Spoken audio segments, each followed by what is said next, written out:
Hey guys, soloDoubleJ here. Today, I wanted to talk to you about something that has been plaguing the Smite meta for a while now. Sometimes it revolves around the hunters being really good. Sometimes it's about tanky assassins. But something that keeps popping up over and over again is the tank meta. Let me just go over why the tank meta is more unfun than any other meta. When hunters are really good, or maybe certain mages are really good, or maybe certain assassins are really good, sure, they're really aggravating to play against. They have the potential to one-hit you or one-combo you very quickly, and it's very annoying. But at least they die. If you catch a mage out, you might actually one-hit him instead of him one-hitting you. You catch a tank out, he laughs at you, spams all of his abilities, and then you're fucking dead. I'm fine with some characters being able to be ridiculous, but they can be punished. With tanks, there's not much of a punishing involved. Tanks are ridiculous. Example 1 is Cucullin. This character has 8 abilities, which their base damage is all about 300. Not only does he do all that damage, but most of them are CC abilities as well. For some reason, with high res and how they balance tanks, guardians, and warriors, they just decide, oh god, they need to have CC and do a lot of base damage to make up for them not buying damage items, right? No, it doesn't have to be like that. I honestly have no clue why people don't like playing support if they're just like a tankier version of a mage. Look at Bacchus's damage, for example.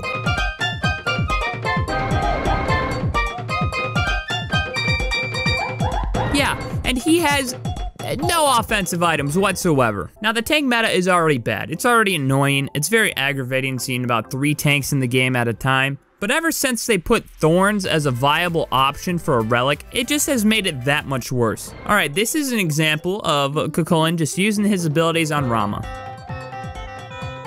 Now, this is an example of Rama just basic attacking the Cucullin with Nemean, and that's it. Now, this is an example of Nemean and Thorns.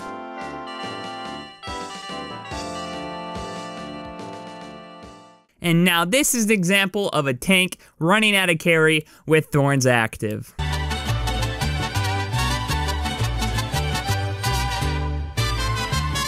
I'm a big fan of items being able to be countered, but for some reason, the items that benefit the tanks the most have no counter. Shell. You pop it and give everybody about 300 extra HP. At least when meditation was good, you could buy anti-heal so the med wouldn't do anything. You can't do anything about a shell. Same thing with Thorns. What are you gonna do? Oh, I have to stop hitting him and run away. Doesn't that defeat the basic mechanics of the game? Shouldn't I be rewarded for hitting enemy players? And good luck running away from the tank with all of his CC and all of his damage. You have to get your tank to peel or else you die. The only counter to tanks being super tanky and retardedly out-damaging everybody is having an ADC. Oh, what's that? They slap Thorns on the Guardian or Warrior, now the ADC doesn't even counter him. There's no counters to being just absolutely tanky as fuck, because your base damage is so high with Warriors, it doesn't matter. You have CC, you have damage, you have tankiness to survive. There's nothing else you need. Like I was saying before, if you're a mage and you can one-hit people, that's great. You have the damage, maybe you have the mobility, but at least you're not tanky. At least you get one hit back. Not to mention that half the tanks to play is just so brain dead. You barely get punished for having bad positioning. If you get even the littlest bit ahead in solo lane, you just become this unstoppable monster that nobody can kill. The fact that Thorns lasts for 5 seconds and used to last for 8 seconds until it got nerfed is ridiculous. That is a long time for a tank to kill you. 5 seconds is more than enough time for the tank to run you down and solo you, or at least get you so low that you can't join the fight and you have to leave. Look at this example I had with the Cucullin game earlier.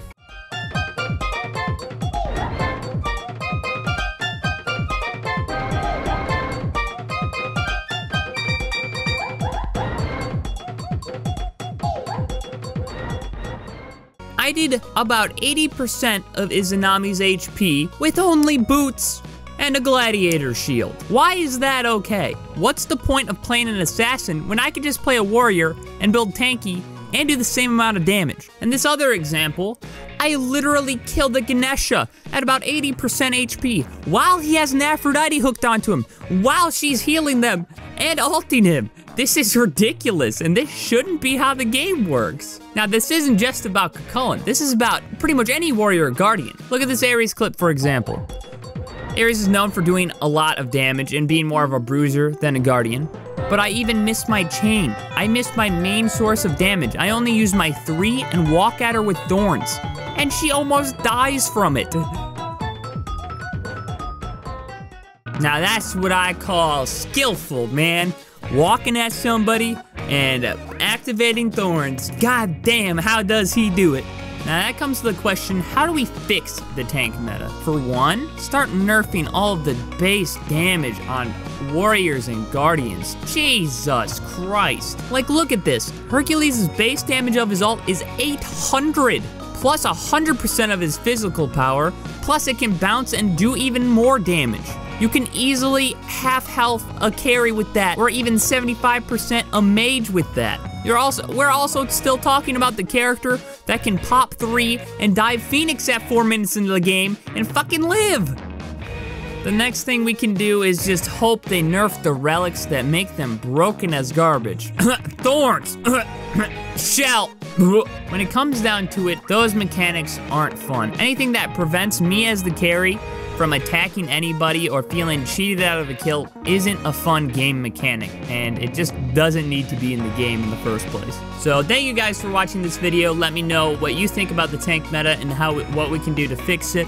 I appreciate all you guys' support. Thank you guys so much. Tell me what I should rant about next time, and I will see you later. Peace.